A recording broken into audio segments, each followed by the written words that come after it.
So this is my 24th year as the president and CEO, which I'm very glad and proud of. Agape this is our 50th anniversary year. So this is a very important year. We began serving children and families through foster care and adoption.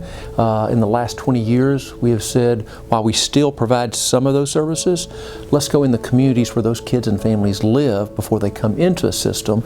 And so that has made up much of our work in the last 20 years, coming alongside families in a holistic way with the families, in the community, in relationship, and listening to their voice. And so we're going deep, trying to impact poverty for families and within their community. So our F.I.T program just celebrated 18 years of services for our community. F.I.T stands for Families in Transition. This program here services families, particularly women and children that are fleeing from domestic violence. And so once they come to us, these families, we actually pair them into an apartment, in a safe apartment, and we actually outfit this full apartment for them and their families to where they give them a sense of home, but also safety. And through their time with us, whether it's 6 months, 12 months, 24 months, they get a range of support mechanism where life skills to help them boost their self-confidence, but more importantly, self-sufficiency around employment, education, but when we talk about education, also education for their children. The beauty about this program that I love more than anything is that as our families transition out of F.I.T, that they are actually thriving very well. 100% of them have not returned back to being homeless, and the children are actually excelling on grade level or above. Currently, we have 30 units. We have been blessed to have the ability to extend this through a grant where we're going to actually double in size. So, and what that means is that, yes, this grant has allowed us to acquire the brick and mortar, but we need help in outfitting these apartments, from twin bed mattresses, the linen that go on the bed, everything that comes into making an apartment, from kitchenette ware, dining room tables, a futon for the family to sit. As much as we want our families to feel like this is their home, we don't want them to feel like this is recovery. And in recovery, it's a sense of creating home and safety for them.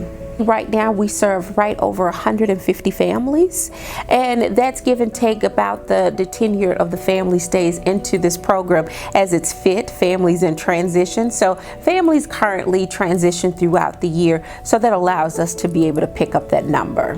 It takes us about $1,000 to prepare a one-bedroom apartment for a mother and a child, or a mother who's expecting. Add $300 for each child that comes with that mother.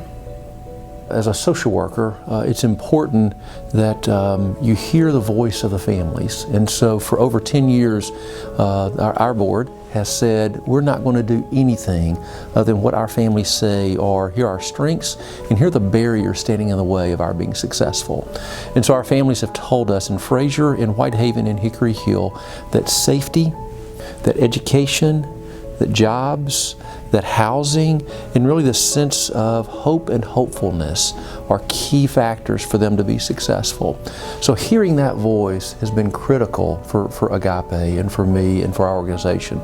So we have developed a platform that is within a context called 2Gen, some people call, serving both parents and both children, so everybody in the household. So it's a holistic wraparound model, serving families right where they're at, and then doing that, walking alongside, not doing it for them, having them in the center of the conversation, their own decision making, and then bringing resources, services. We have over 100 plus nonprofits, churches, corporations that we partner with to address all matters of life for every person in that household. There are over 10,000 calls every year to the Memphis Police Department for domestic and family violence. It's the #1 reason I'm told that MPD rolls their wheels. I do love this story as it hits home for me in so many ways. Young woman has an infant, and she has absolutely nothing. Her dreams are shattered. Her family is not really supportive. They have victim blamed, meaning that it's your fault that you're here. But as she come into the program and receive the assistance, she's regained confidence, wanting to know more about how do I regain this energy I had about being an entrepreneur. And this baby is now not even witnessing, or not seeing, or having to feel the pain that our mom has felt. And so now here we are, 12 months later, she's an entrepreneur, has her own beauty salon, and she is thriving very well. And I love it. Young woman, still has much life to give.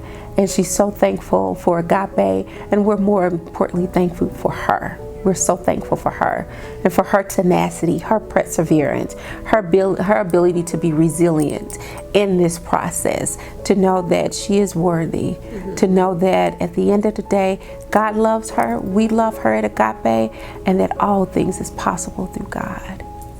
First and foremost, we just have to thank the Total Woman Summit for their tenacity to want to make a difference in our community. And we're so thankful to partner with them around our F.I.T program and to make a difference for the women that we serve, the women and children that we serve in our program daily.